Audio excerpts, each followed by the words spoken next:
Hello, this is Alex Burkett, and you're listening to the Long Game Podcast. In this episode, I'm chatting with Shay Howe. Shay is the Chief Marketing Officer at ActiveCampaign, where he leads the marketing partnership, platform strategy, and corporate development teams. Previously, he held leadership positions across product, design, and engineering. In this conversation, we talk about lessons learned through hypergrowth at ActiveCampaign, including maintaining a spirit of innovation, how to best cultivate generalists through growth stages, how to keep a creative outlook where teams continue to ask, what if we, and how to operate in a world increasingly influenced by artificial intelligence. Without further ado, here is my conversation with Shay Howe.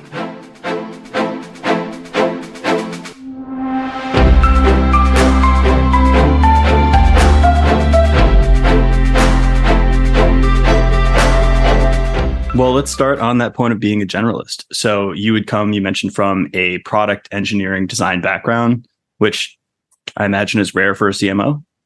It's not the common background that you see. Yeah. So what drove you to shift from product and engineering into marketing? Yeah. When I got even into design, I'll clarify, I got into design from the sense of how do you use design to solve problems? I like to make things look good. I want there to be character and aesthetic to it. But I was always obsessed with that idea of how do you make something easier to use? How do you make it more intuitive? Like, how do you use design to fundamentally change an experience? And that's what I studied in school. That's where I went. I have a deep and incredible appreciation for, the fine arts and color theory and hierarchy, things like that. But I was like, all that is in motion to solve a problem. And when I got into design, I quickly found myself designing things with engineers telling me, like, you don't realize how hard that is to build. And the application that's really pretty difficult. So I went actually deeper into engineering to start to understand, hey, if I'm designing these things, I should actually have a better or stronger sense of what it takes to build it. And I could change the design to make the development actually a little easier by still solving the user's end problem. After designing and building some things that fundamentally it found people didn't like or wouldn't use, that took me more into product to say, hey, let's make sure there's actually a need or a viable market for this, that people will actually care and have, an appreciation for what we're building. And going through that, I definitely got a lot better at understanding what to build, why to build it, and who it would serve, but also realized that it's not the field of dreams. It's not as if we build it that they will come. You still have to go out and create demand, capture that demand, convert it into actually using the product. And that led me deeper into the marketing aspect. And all throughout it, right? It's in hyper-growth B2B SaaS companies. So you're somewhat of a generalist having to do a little bit of different things, but have found a pretty strong appreciation for the marketing lens and how complicated that can actually be, but also how impactful and a driver of the business you can be as well. So I don't know, a long path to get there, but it's been a challenging one that keeps me on the edge of my seat, which I appreciate. I have a lot of questions I want to ask on just generalism in general. It sounds like it's like the opposite of the the Maslow's hammer or whatever that statement is, where it's like if all you have is a hammer, every problem looks like a nail. Yeah. You're starting with the opposite approach. You're like, all right, if it's a nail, then I'll use a hammer.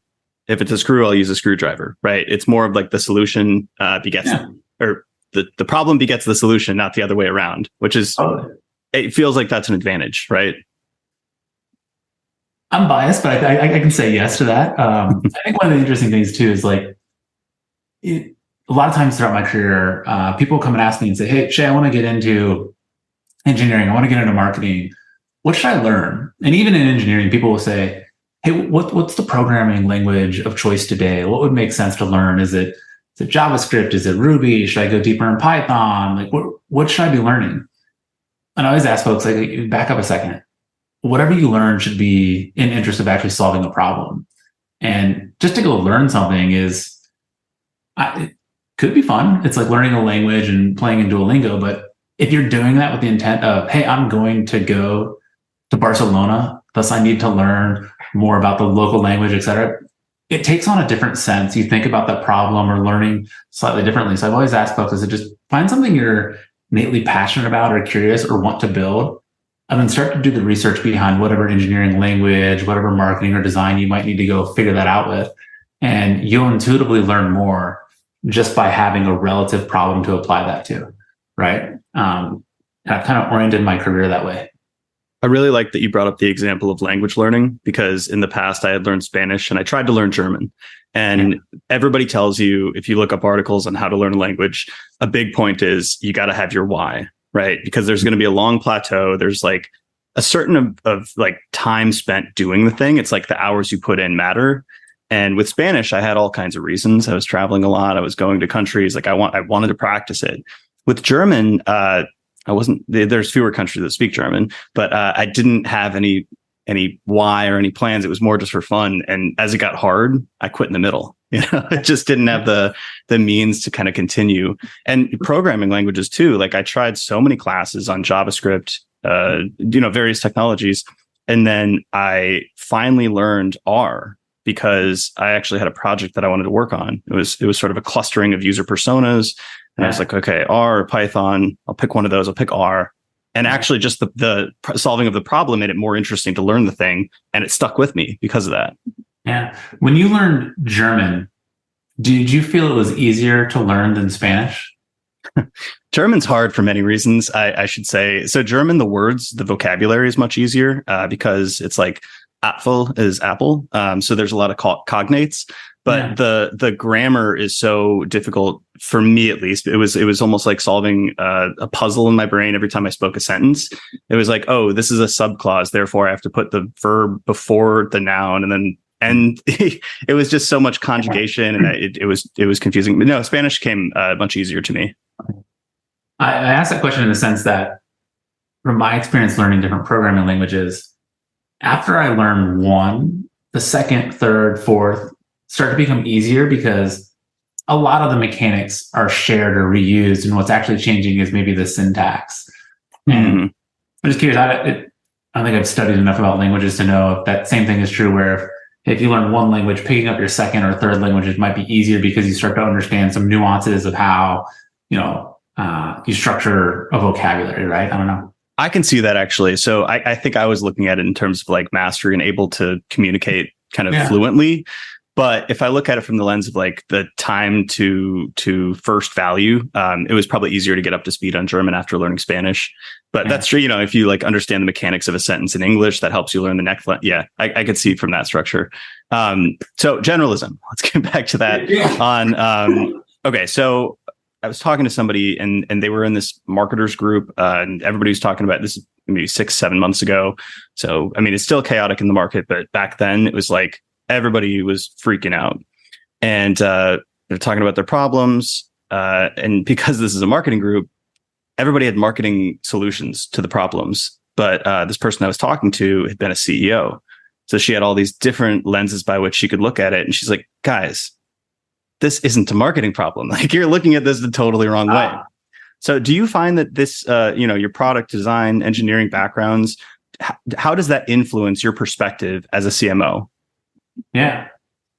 It's interesting because we're also in a kind of unique, trendy wave of this product-led growth era, if you will, right?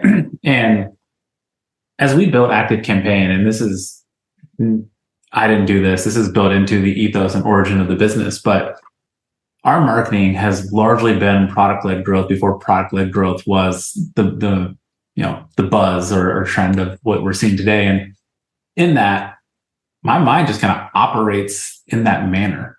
I lean more towards, hey, hold on a second. We have 185,000 customers. How do they become our marketers? How do they become the muscle for us in this? And how do we build out an organic channel in that motion? How do we use our product to create a flywheel that drives them back in some scenarios? So coming into marketing, having a bit more of that, product and design background, it definitely shows up and it gets applied in some of that nature more than even some of what my design might. You might think I might go heavier in the brand area or a few different sides like that. And it's, I don't know, I think I probably lean closer to the product in that respect. Mm.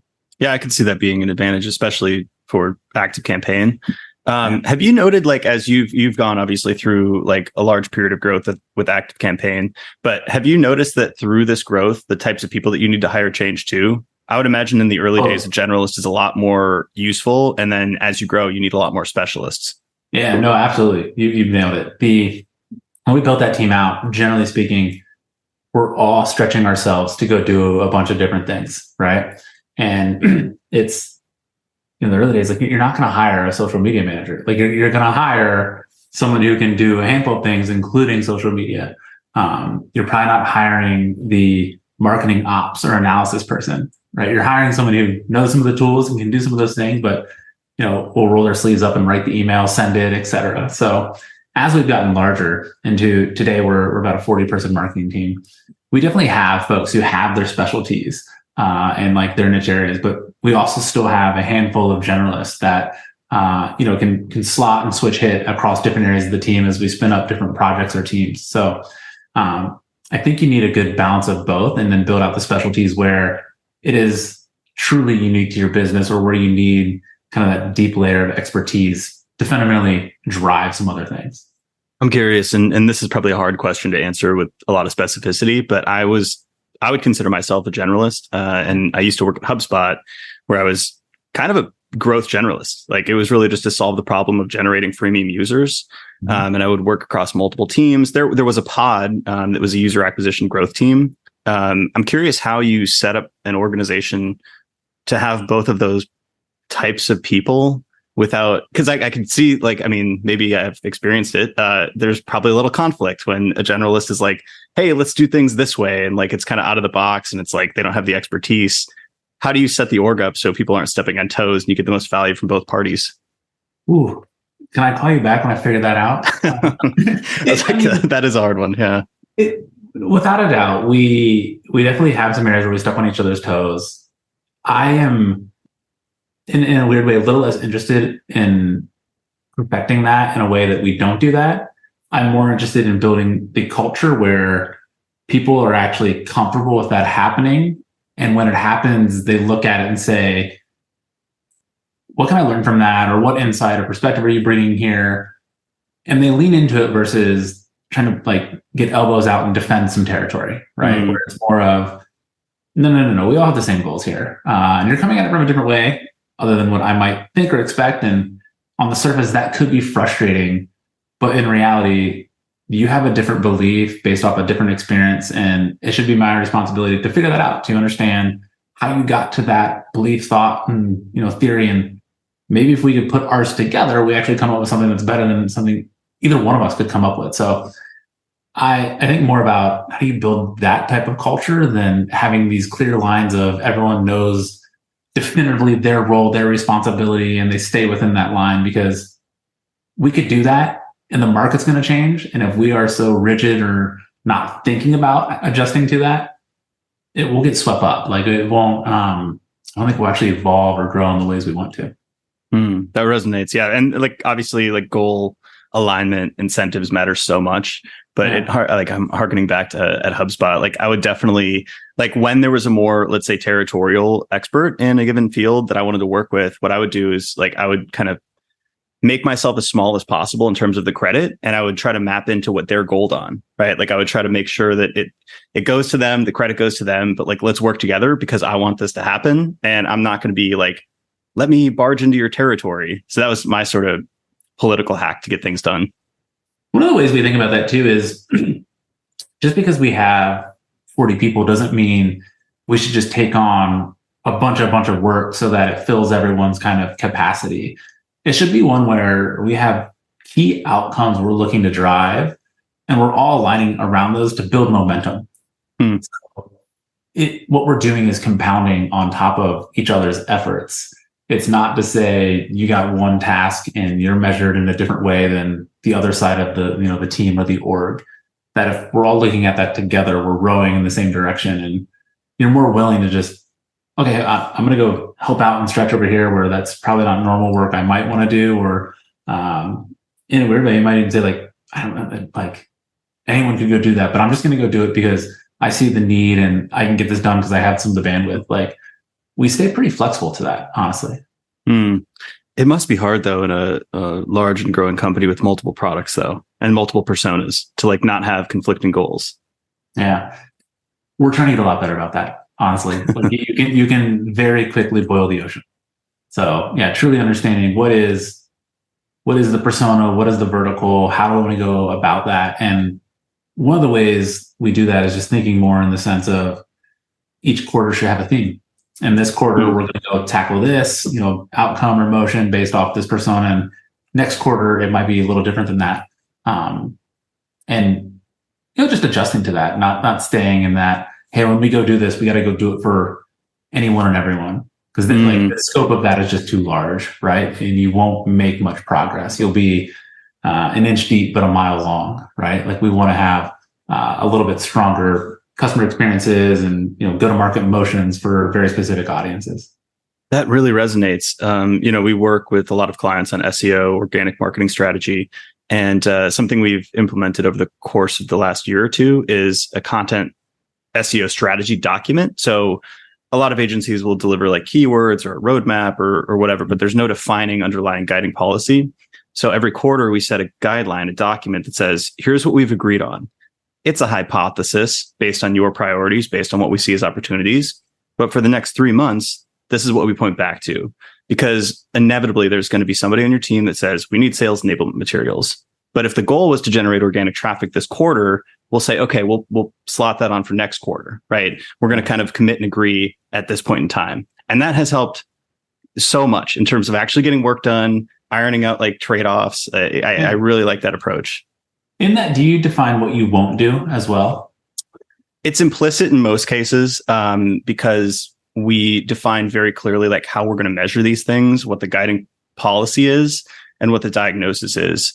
In some cases, we will say omissions, but most of the time, because we're parameterized within usually SEO and content, there's only a couple things within like those omissions. Now, if we were doing full service digital marketing, of course, there would be, I think, a need for omissions. But most of the time, it's really just kind of like the North Star for that quarter sets that. Yeah, we do that a lot in our just even company planning of, hey, here's what we were going to go tackle. Here are the things we're not going to do. And we get explicit about that because, again, there's so much we can go do. And those will be ideas we've largely talked about. And even when we list those out, there's a little bit of pain in doing that. Like some folks are probably not happy that that's getting added to an omission list, but we have to keep the focus. And, as they say, like keep the main thing, the main thing. And so, yeah, we've been key about listing those out even in a planning. And then even as we get into the tactics or individual initiatives, it's, hey, we're going to create a go-to-market motion, and we're going to do that through be it our website, customer stories, we're going to do some email nurturing, we're going to do some paid campaigns. What we're not going to do is we're not going to take that into the partner community. We're not going to look at this from an event strategy perspective. Like we're not going to go do X, Y, or Z. And that if the items we've outlined go well, those become the next natural iteration, right? And we'll take the learnings from these and apply those to the next layer of how we might go to market here. But we can't do all of that. Like let's stay focused on where we believe we can have the largest impact.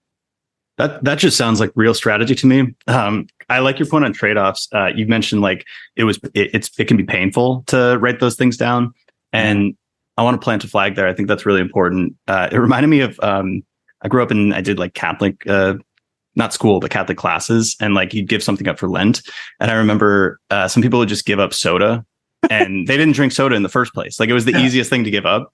And I feel like sometimes you do omissions where it was like clearly not something you were going to do anyway, which serves no utility. So I like that point because it should be something painful. It should be something interesting enough where you're like, man, I really want to do this, but here's the trade-off I'm going to make, which is inherent to good strategy, trade-offs. Yeah.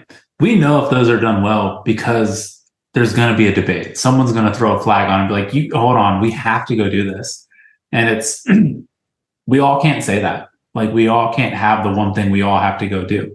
It doesn't work, right? Like in reality, that just won't happen. Mm-hmm. It reminds me too, we've been speaking a lot about SWOT analyses lately. And I read this post by Jason Cohen, WP Engine, and he talked about weaknesses and how a lot of people will try to shore up their weaknesses. They'll focus all of their attention on that. But my team and I discussed it and we're like, actually, sometimes a strength naturally includes being weak in something else. Like it's actually something you can't have both, right? It necessitates a weakness, which is, I think, something hard to swallow for many teams. Oh, no, that really, really resonates. And I honestly think about doing annual reviews with people, et cetera. Those areas of strengths often highlight the areas of opportunity. And I'll just give you one for myself. I am oriented around getting a lot done. I'll pride myself on the things that we will go achieve. So I am very much in the sense of we're going to move quickly, and we're going to assemble some of this as we go. And we'll start with not having everything quite figured out. And I've learned there are people in the team that drives nuts. That they're like, Shay, hold on a second. You have not clearly went through what the plan is, how we're going to do it. We haven't defined, our scorecard for this. We don't quite know all the odds and ends of, what's the stage step? What do we do after this step? What do we then, what's that followed by? And in my mind, I'm like, we're going to figure it out. Like some of that we don't even know until we do the first piece. And that can be a weakness of mine, right? Like the idea that my strength is we're going to go get a lot done and we're going to move quickly. The weakness is it might be hard to bring people along with that if they need more clarity, they need more understanding, if they have, they're more process oriented, right? And it's been helpful to actually learn a bit more about the team and kind of who I'm with and where their mind's at on that, so that we on the front side can slow down a little bit and make sure they get like that understood and we come to some sense of clarity on how to actually dig into a project. But yeah, the idea of your strengths often on the opposite side of that coin can show some of your areas for growth. I think is absolutely true. I see it all the time. Funny, I'm very similar to your style, and I want to ask personally and selfishly now, like, how do you mitigate that if it truly is like kind of causing chaos or conflict within an org? Like, do you hire or complement yourself with somebody who is more process and detail oriented, more of a planner? Is it enough to just understand that's the way you interact and the other people interact, and just the knowing is enough? Or like, yeah, what are your thoughts there? Awareness is a good start, right? If I had the luxury of hiring people or someone following me around to call me out on that all the time, that would be incredible. But I don't think that that's going to happen. So what I've learned is just to identify what are the cues where I might be going down that path, right? Or are there certain cues in that people are asking me questions where it's, Shay, what's the goal? And to me, it's so obvious that if someone's asking that, I'm like, oh, I have not done enough to actually walk through that. Or if someone or two people come in and they're disconnected and not quite seeing it, but we're still in the early stages of a product or project, it tells me we probably haven't talked enough about who's owning what and what kind of the cascade or the setup of that is.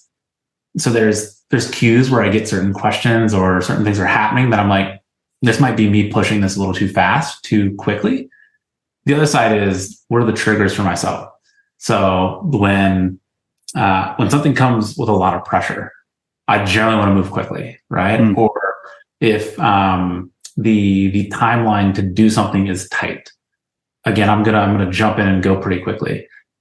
And just knowing like what some of those triggers could be are ways that I've caught myself and been able to say like, all right, hold on, let's again slow down at the front so that we can speed up throughout the process. Because inevitably we're gonna have to pay that tax of slowing down at some point. And if we do it earlier than not, we're actually in better shape long term. So I look for the cues from others. I look for the triggers and basically what might be the environment or situation I'm in. I like that. That's cool. Yeah. So ActiveCampaign. Why do you think ActiveCampaign has been so successful, such a hypergrowth company up to this point? Yeah, it's a number of reasons, honestly. Luck being a good part in so many scenarios, but you don't get luck without a lot of hard work and dedication too, right? Like those things just generally don't fall together. In essence, the company has such a customer orientation and focus, and that we spent years. I mean, the company today is 20 plus years old, right?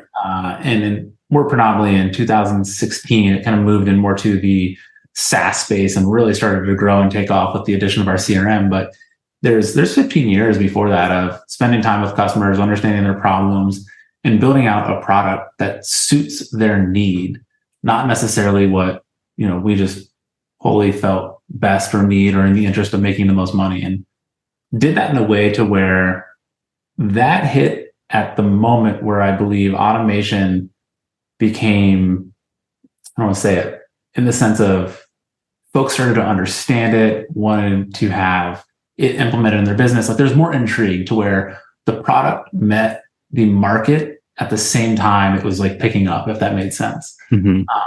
And that there's just a natural kind of organic tailwind to automation. Most folks are thinking about it, how to bring, different layers of efficiency, personalization, growth into their business. And we didn't start from just saying, oh, okay, there's automation has an organic tailwind, let's go build a product around that. But it was just from years of actually working with customers and building marketing and service tools, sales tools for them, that automation was naturally coming on that conversation, that we hit, I think, the market at the right sweet spot with the platform ready to go. And we've stayed true to that. Like, we have stayed deep in the automation landscape, where we've added different channels and other areas of our platform, but we've always tied those back to automation. It has not been one of, hey, let's build an email marketing platform and try and bolt on a CRM on the other side, and let's put landing pages on the opposite end. But it's always been, there's automation at the heart and center, and we need channels to that. So how do we bring email into that? How do we do automation through a CRM or drive more sales engagement? How do you bring automation into a landing page or through forms? So automation has been at the center of it. I think you get a very cohesive product at the end of that is complete in its capabilities and functionality, but it's not complex. Like, you don't feel as if you're using 4 different products at the end of the day and trying to fight to get those to work together. But the product was built intuitively in a way that it just naturally comes together, if that makes sense. Yeah. There's an enterprise CRM that I can think of that's quite complex, that does a lot of those different things. That's powerful, but I can maybe think of a name. It's got to be crazy working in such a, it's a pretty mature category, right? You said been around for 20 years. We can name handfuls of other competitors who are large, competitive, mature industry. What does growth look like there? I feel like there's probably fewer greenfield spaces and channels that you can compete in easily, at least. Yeah. Well, there's 2 ways to look at that too, right? Like, growth in a mature market can be difficult for us or anyone trying to enter into it, right? In MarTech, I think they I don't even know what the MarTech 8,000, 10,000, 14,000 is up to these days, right? Just the number of MarTech companies there are. Where it gets more difficult is when you start to look at our size and our scale, and to continue to grow, it takes a significant materiality to do that too, right? And that, the team will come in and some days they're like, hey, we found a channel that we think we could get, a few hundred trials from a month. It's like, that's good. We need that by the tens of thousands to drive the type of growth we have or want to see. And there's some real hurdles there. I think where it gets interesting is that there is still a lot of greenfield out there, though. And what I mean by that is, going back to where we started the conversation, in those design roots, we think a lot about this idea of technology is evolving. And honestly, it's evolving, in some tectonic shifts right now, with this idea of generative AI and elsewhere, that how do you use technology to create a customer experience in a way that is better than they've ever seen before?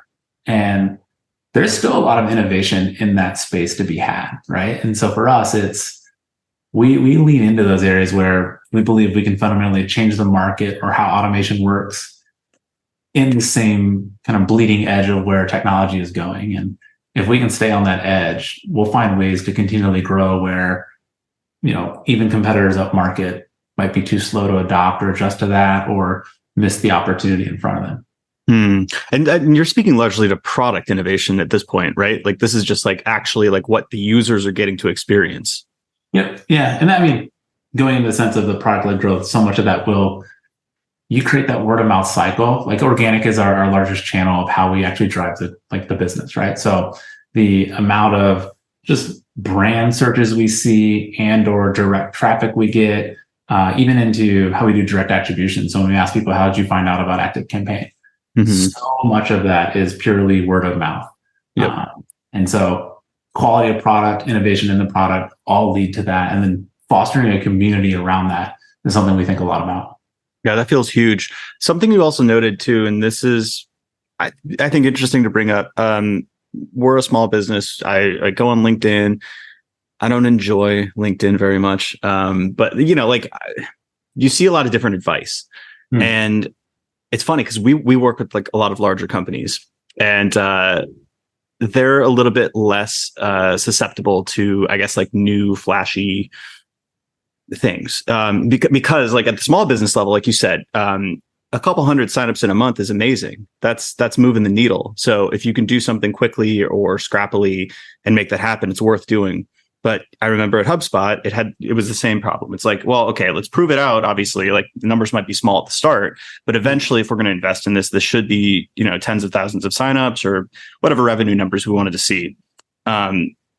So anyway, I guess there's only a couple channels that you could really invest in at that scale, at least the knowable ones. It's like you've got SEO, brand, you've got product, experiential, word of mouth, virality. Yeah. I don't know, like how much are you buying into, like, I don't know how much you follow like the hot takes of the day, but like building a media company, like posting on LinkedIn, like having all your employees do that. Like what are you thinking about in terms of like channel distribution? It's a really good question. Probably two different ways we're thinking about it. And one is we would prefer owned channels versus not. So if you think about, even the organic growth you could see through LinkedIn or search, right? Like this idea that Google's not really trying to change their algorithm and their index versus, hey, here, Alex, here's 10 links we think might answer your question. They're just trying to answer your question and they don't want you to click on anything. Like they want you to stay on Google. So even the weight of SEO is going to change. LinkedIn and encouraging people to go post on there, I think it's good. It's worth the time because we're going to get some of that growth. But we're also seeing LinkedIn just change their algorithms by which some people on the team, we know we're getting 100,000 impressions every week. And now they might get 10,000 just funnily by an algorithm change we have no control over. So we think a lot about the owned channels we have because we can control more of that conversation in that scenario. The second piece to it is, though, no matter what we're doing, be it owned, unowned channels, we're always thinking about a few different things. And one is just how are we going to get someone's attention? Like, how are we going to be more creative? How are we going to do something that is differentiated that like pulls a little bit of attention our way? And in that, you also have to be of value. Like it can't be purely promotional that gets you there. We could come out with some really, unique offbeat ads that people look at and they're like, whoa, what's that?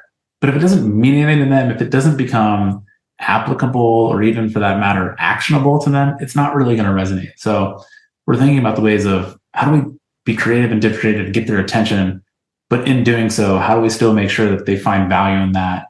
And with that value comes a more prolonged attention they'll give us, right? That they're more susceptible to say, hey, let me actually sign up for your newsletter. Let me create a trial. Let me actually test this out. And we're going deeper in that scenario to say, what more can we give them versus take to essentially start to build them into what could be a loyal customer. You have examples of creative campaigns like that. They don't have to be an ActiveCampaign. They could be other brands you've seen do it well. Just want to get some like visuals. Ooh, good question. We were talking about this the other day, and it's not SaaS, so I don't know if this is going to be totally applicable, but we're having some conversation about Liquid Death. That brand. Yeah, for sure. I'll tell you a funny one before you go into this. I used to drink Liquid Death before I knew their commercials and marketing. And every time I would buy one at a grocery store or a gas station, the cashier would always say like, oh, nice. Have you seen the commercial? And I'm like, no, I have to see this commercial at this point. Yeah. So I'm sure you're going to go into some of their creative marketing. No, yeah. I mean, like that's it, right? Like it's, they were even they're at an event in Chicago recently, and most people go to an event and they put up a booth, they put out the folding table, they put a tablecloth over it, they put a little, table out. They showed up with a hearse, right? Like a branded hearse. And then they roll out a casket and they open the lid of the casket and it's actually a cooler, right? Or they've outfitted the casket in a cooler and they're giving out cans of Liquid Death. And it's like that. You can't walk by that and not like double take and be like, hold on a second. Was that casket a cooler? Yeah. So that would be like an example of someone doing something pretty offbeat and like creative that it's going to get your attention.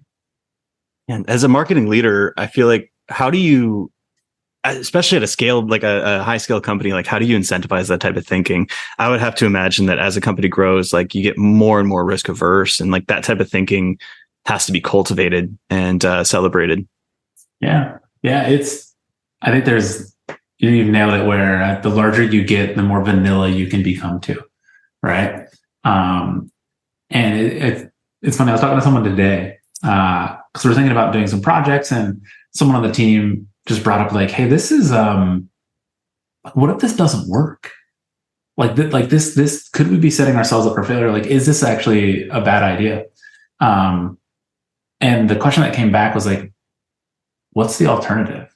We could do nothing, and nothing in a stance is even worse. Like that could become degradation in itself. Like it would fall irregardless. So I'd rather try something, be wrong, learn why we were wrong, and like parlay that learning into a new idea. We can't just sit here and think that like this is good enough either. So yeah, just having that idea of we can be wrong, we can fail. That's totally okay. What we can't do is not do nothing. The double negative there didn't quite make sense, but we can't go into paralysis of fear, and then we can't beat ourselves up over the failures either, right? Like we should be able to move those forward in ways that we find learning and meaning from. Yeah, it's funny. People miscalculate risk in that way. They think about the risk of doing something and failing, but forget the risk of sitting on the sidelines and not trying anything at all. Because then there's no upside. There's no downside. I mean, the downside is insidious. It happens over the course of years when actually nobody's paying attention to you, or like you're not doing anything. But there's no upside either. And in many cases, I mean, unless you're blowing a $10 million ad budget on some silly idea, like usually there's a way to mitigate that risk and like try it out on a smaller scale. And like the worst case scenario is you waste a month or two, like whatever the timeline it takes to create that campaign. It's like the downside's usually very small. Yeah. I think it's Jeff Bezos, like at Amazon, like called these like the one-way or two-way doors, right? Where most decisions and most things you do is a two-way door. Like you can go do it. If it doesn't work or it's wrong, you can go backwards and try something else or approach it differently. There are very few one-way doors where once you go do that, there's no coming back, or, you can't, retrofit that. Like you've made that decision and now you've gone with it. And we'll use that vernacular every now and then. And just someone's throwing out an idea. It's like, if it's some debate or contest to it, it's like, is that a one-way or two-way door? And it's almost always a two-way door. So it's like, go for it. Like, let's see what we can learn. And then even that idea of inaction, in essence, is a decision. Mm-hmm. Like a lot of times you see a leader or someone on the team get faced with a difficult or a tricky decision, and they go into this analysis paralysis mode where it's, I'm going to need more data. I'm going to go pull this. I want to mine this. And you get to a point where you're like, hey, like you've effectively made a decision that we're not going to do anything here because we're just struggling to make the call. Like we have 80% of what we need here. The last 20% is not going to, meaningfully change the outcome of this. Let's get going. Let's make a call. So we keep an eye out for that on ourselves as well, just when we might actually be overthinking something and fundamentally making a decision not to do anything in that scenario. Yeah. What do you consider owned assets? Yeah. Owned assets would be your website, your email list. It could be subscription forms of some sort. So if you're doing SMS messaging, if you are doing your own webinars, your own events, those become kind of the owned channels, if you will, right? And in that, you have total utter control over how you show up, right? Like this idea that if I'm doing something in LinkedIn or Twitter, like, I don't know, our competitor could be in the feed right above or below me, or even advertising next to us. When it's owned, there's no opportunity for that, right? Like you have that holistically yourself. Now, by nature, those become somewhat limited, and you still have to go into the communities or places where your core audience is to get their attention. So you can't live in own channels alone and think that that's going to work. But the more you can go into those audiences to bring people back to your own channels, the more successful we find it to be. Right. It's like building on rented land would be exclusively operating on Facebook in 2015 or LinkedIn in 2020. I can't even talk. Last year. And what happens, like you said, is like the algorithms change and eventually like the distribution gets lowered and like you're built on rented land. So the house is no longer valuable. But using those platforms as an arbitrage opportunity to bring them back to what you own, that lasts not forever, but longer. One thing I like about that too is that you typically have to adhere to a certain format to do well on these platforms. So like Google, like it or not, like you have to adhere to certain SEO best practices. Now, that doesn't mean you need to rehash the top 10 search results and create the median mediocre of all of that. You still have some room for thought leadership and some new opinions, but you do have to adhere to a certain format. LinkedIn, you can't just go avant-garde, right? But on an email newsletter, you can kind of be as weird as you want, which is a very interesting brand opportunity. Yeah. Yeah. It's, I didn't actually put those two together, but yeah, you're absolutely right. Even I was typing something in LinkedIn, even yesterday, as I was just doing a post, and they're even like it. I'd never seen it before, but they started to actually say things to me like LinkedIn did of, hey, make this more practical, or use your industry insight for certain folks to get more value of it. And as I started playing around, like, am I using certain words in this that are like triggering this? And I found one. Like, I used the word gist, as in, the gist of this is. And when I typed gist, it like showed up, and I was like, what is that? So then I Googled gist, and it's also, I think, a form or type of cancer. So like their artificial intelligence was like starting to think I was talking about cancer and not marketing. And I was like, nope, like it's slightly different or off take here. So you're absolutely right that like they put some bounds around you. And I bet had I posted that using the word gist, their algorithm would not promote it or put it in enough feeds because they would think it would be off topic or color for me. Isn't that fascinating? Yeah, I never would have thought about that. What do you think about AI? Like, you've talked about it on a couple other podcasts, but like, certainly there's ways that it's going to improve. Like you were talking about AI and generating better product experiences and personalized automation. Certainly AI is going to diminish other efforts, right? Like there's going to be a flood of content, creating good enough stuff. So it's going to be harder to stand out.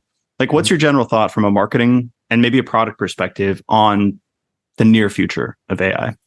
Yeah. Thank you for the qualifier of near. Because the long term, I don't think anyone knows. Really, it's changing so quickly. In the near term, there's a few things we think about, and we could probably look at this a handful of different ways. One is just how we work, like the tool of AI in our individual processes as marketers. It is giving us superpowers. It is like having more marketers in the room, right?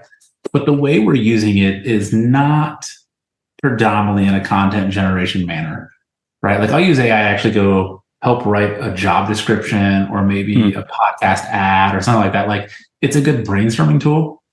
By no means do we want to use generative AI to actually go write our blog post or do something that we think is going to be of SEO, right? Like you need probably a stronger opinion and more thought leadership there than just what would be the culmination of a dozen different articles summarized into one where it's the same bland thought we've gotten elsewhere. So AI in that sense of our own work, where we've gotten further even than brainstorming is also using it to glean insights, right? So we were talking about direct attribution earlier. For us, that's just an open text field in a text box in ActiveCampaign after you sign up that just says, how did you hear about us? And we intentionally don't use a checklist or radio buttons by which you have some predefined selections, because that's kind of leading you down a path that you're going to select what might be the best choice despite an alternative. Mm-hmm. And when it's an open text field, people type whatever they want. So they might type a very specific influencer's name versus selecting Twitter where that influencer posted. And then we just take all those open text fields and just run it into AI and say, hey, what are the themes you see here? And it might say influencers. And then we'll just say, cool, who are the influencers? And build me a table of who shows up the most, how many recommendations or referrals they've had, and what's the ACV of those accounts so that we even know who's sharing the most high value, like concentration of accounts. Totally changes the way we actually think about attribution. And we're doing the same thing when we think about our messaging and positioning. So we'll take everyone who signs up for ActiveCampaign. We ask them some questions of, are you using a different tool or a different platform? And what type of problem are you trying to solve? And we're using that to change the onboarding experience for them, to guide them.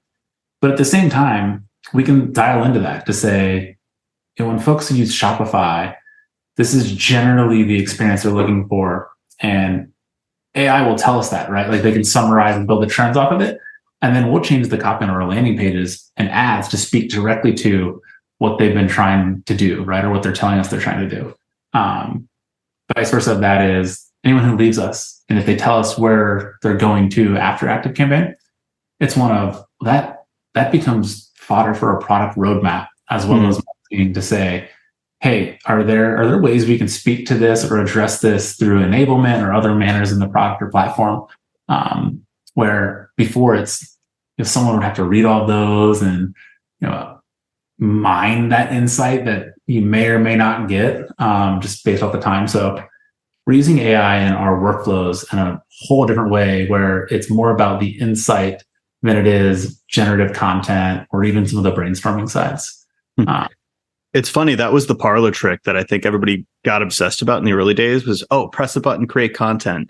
And then very quickly you realize like there's no utility or at least competitive advantage in doing this because everyone else can kind of do that too.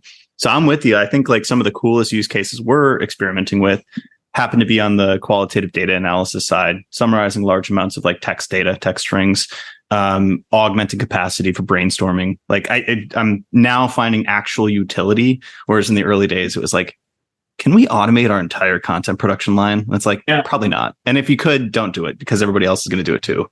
Yeah. I remember like the first experience with it's like, can you write a country song about marketing automation? And it doesn't. Cool. But that has no real applicable use. That's so funny. That's how I kind of played around with it in the early days. I would use it to write like love poems about friends of mine. Yeah. You describe them in like 2 or 3 sentences and be like, write a love poem in the style of William Wordsworth. And it was novel. It was fun. But I'm like, well, what the hell am I going to do with this from a marketing standpoint? I think some of the direction we're heading with that too, though, then is also as you build that into the product or platform, we're going to probably get to a point to where you could go in ActiveCampaign and just say, I want to run, say I'm hosting a user conference. I need to sell tickets to this conference. And you could probably give it the Eventbrite link. And then the algorithm is going to be smart enough to say, cool, we're going to build an automation. And what we're going to do is we're going to find everyone who lives within 120-mile radius of Chicago. We're going to send them an invite. We're going to personalize the content based off what we've seen that person engage or interact with in the past. So that's deeply personalized to them. We're going to send them another email 2 weeks later. If they didn't register, sign up. You'll just be able to kind of type in the idea or hope of this. And I think we'll be able to build out scale automations for you in a way that we give you the ideas, but we still relinquish the control back to you, to which you could say, hey, thank you for that. I do want to change that copy for a second. I want to make sure we exclude this given audience because they recently churned or, they've done something else. So I think we'll get into a place to where we can use automation AI to build things for us, albeit get some control back to the marketer where, I don't think anyone's ready to like walk away and say the robots have got this, right? Like we're in good hands. They can be trusted. I think it's very similar to that brainstorming side. Like let them take the first pass at it, but let me have the control of actually doing more granular details within it. Man, you just opened up a bunch of ideas there. So it does seem like in MarTech, at least, it's going to be the new interface of some sorts, or like table stakes, to have artificial intelligence, to have prompts and like a conversational interface.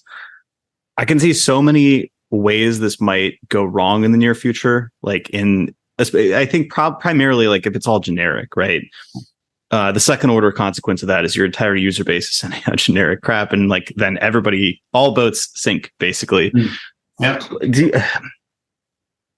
What's like the bull case for this? Like, is it, like once you're able to train on your unique data sets, then you can come up with some custom brand voice, or like it starts to know you and like your customer database, and like that allows you to do customized workflows. Like what is the bull case for this being built into MarTech of the future?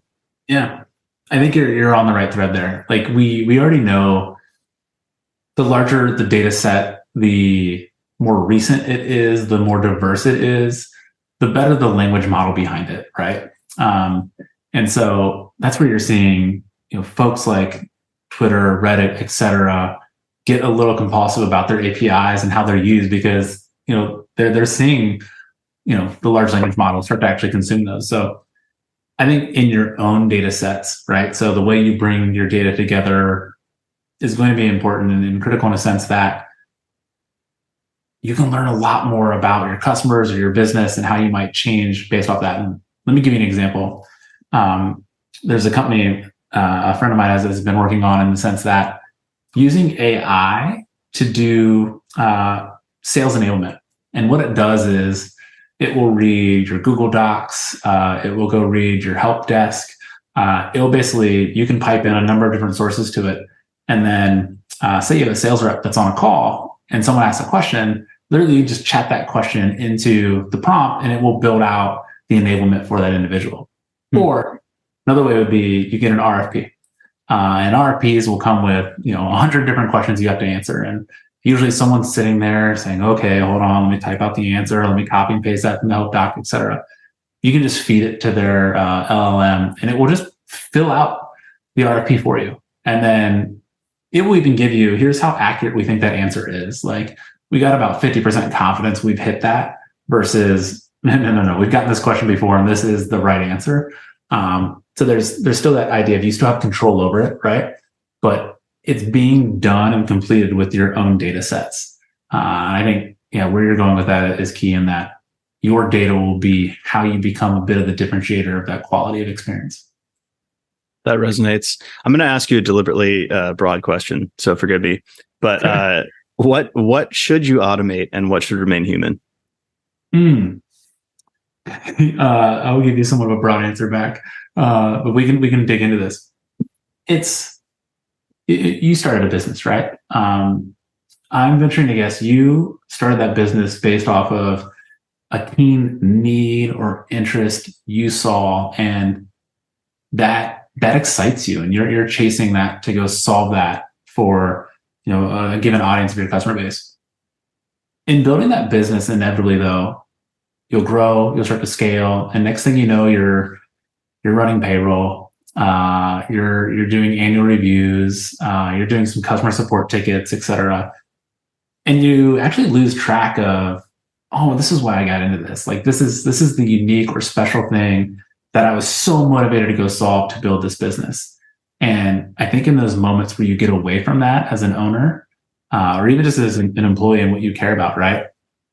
Those are areas automation becomes pretty applicable. Where it's, hey, if I'm copying and pasting this and this task feels very mundane, let's get that automated so that I have my time back and the resources back to actually go do more of the human touch elements that make my business special. That is an area like we look for and like dive into. Now, that can go in a different way where done wrong, automation is also very boilerplate or stock, and everyone ends up getting the same experience. But I don't want to color that view either. I think you have to use automation in ways that still create very personalized and unique experiences so that as a customer, you feel like you're kind of the only customer that business has because it's been such the ideal customer experience. So you can use automation in those moments, but I would not over automate in a way that someone still feels like they're being managed by automation, that there still is that human touch or element. And then you as the owner or employee or what have you, are able still to use the areas where you have that special influence or can create a unique moment for the customers. Yeah, that's a good answer. It wasn't too broad, actually. That was good. I tend to think of it, at least from our perspective, I love automation because of all the things you said. It's not fun to, port a list of URLs into a spreadsheet and like set them up in Ahrefs for for rank tracking. So we automate that stuff. I tend to think of it like there's a lot of things that you have to do, and this is like the table stakes. And then what is on the margins that creates actually the emergent value in what we're selling to customers, or like the value we're giving for clients. And I'm like, okay, what are the highest marginal utility actions we can take? We should probably not automate those. Like, let's probably like put most of our resources into that. And then automation becomes this function by which we can spend more of our time there in those truly value additive ways, and to stop wasting our time on the things that actually they're background tasks. They're things that the customer doesn't see. It doesn't add any value to spend more time on them. So that's been my mental model so far. Yeah. I think the thing I want to stress and pull out is I think folks will build a lot of automations and walk away from it. Like, they'll set it up because they're trying to get something off their plate. And that's natural, right? Like, that is a great first step. And what I always encourage folks to do is like, go back to that though, because there's probably a way where you can make that a little more personal, a little more unique. You could change the customer experience through automation in a way that might surprise them and yield you better results.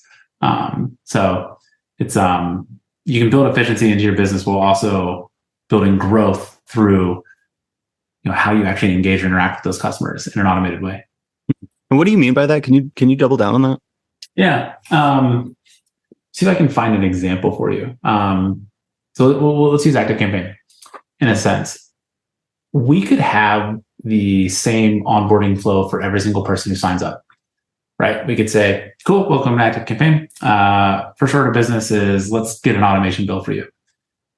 We don't do that though. We take in the intent or signals or behaviors you've done to dramatically change how that automation could work. So say you come in and we've noticed that you've been visiting some of our e-commerce pages, or you're looking at, the Shopify integration. When you sign up, the first thing we ask you and guide you to do is you should connect your Shopify store. Like we can largely infer that that's something you have, right? And say you build that connection, then we want to take you to an automation. Well, the automation we recommend or start to guide you toward is, hey, I don't know if you're doing abandoned cart, but that's usually the first automation you want to have set up. And after that, it's probably something around related products. After that, it's probably something around shipping or tracking notifications. Like we'll actually guide and adjust the experience to folks. It's if it was so vanilla that everyone signed up, got the same email and said, step 1, create your first automation. And we try to do a very simple automation, like when someone signs up for your email list, you should send them a welcome letter. It would be okay. That would be a decent start, but it's not as personal, and people aren't going to hit that like deeply aha moment of no, this was built for me and my use case.